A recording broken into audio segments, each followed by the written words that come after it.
But when I was along about 8 or 9 years old, somewhere in there, the farmers in our area every summer would have the grain cut and put into bundles, and then they'd stack it in the field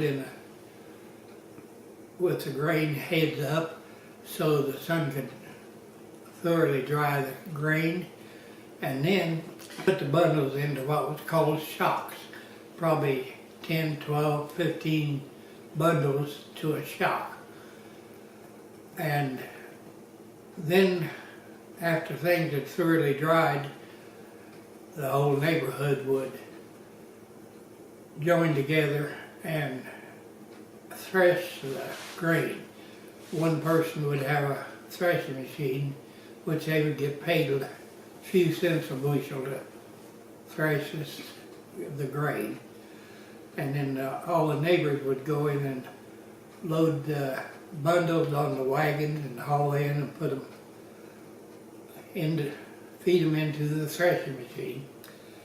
And of course the straw went into a big pile and through a blower, and then the grain would go into a wagon, which two men would stand in there and sack that grain as it came in. Put it in 2 bushel sacks, and 2 bushels per sack, which is about 120 pounds per sack that they would put the grain into.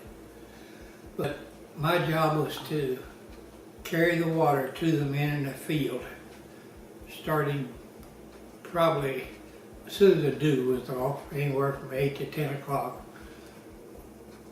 Why, the men would start hauling, and I would carry 2 to 3 jugs of water wrapped. They were glass jugs wrapped in burlap, and we keep the burlap wet to keep the water a little cooler.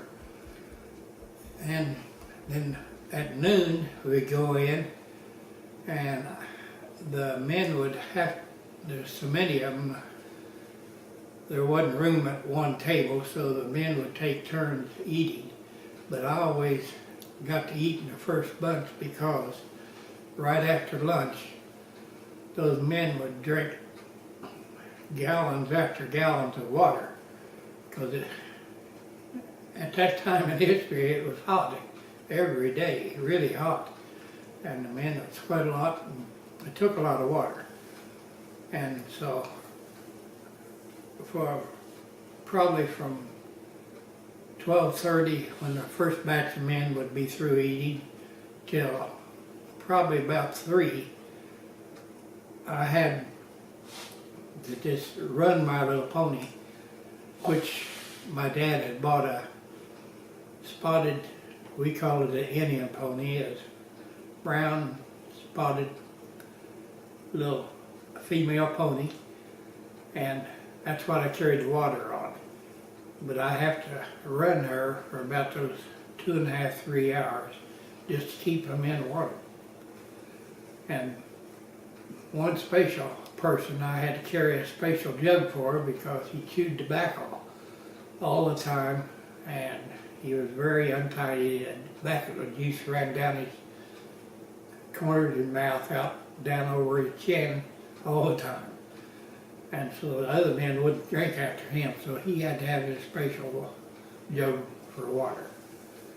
But anyway, that's how I made my school clothes money. I get $1 a day for carrying the water, and each person where we were thrashing would pay me the $1.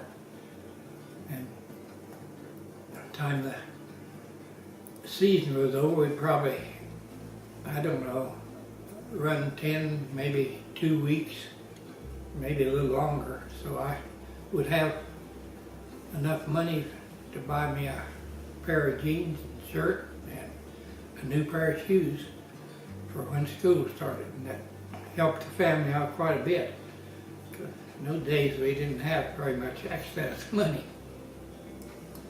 But by the time I was probably 10 or 11, where the combines came into use.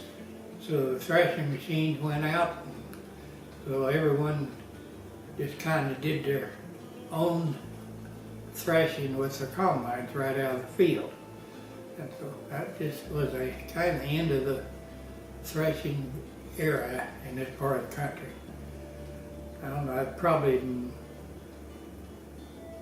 the 40s somewhere, 1940s, but that big change came.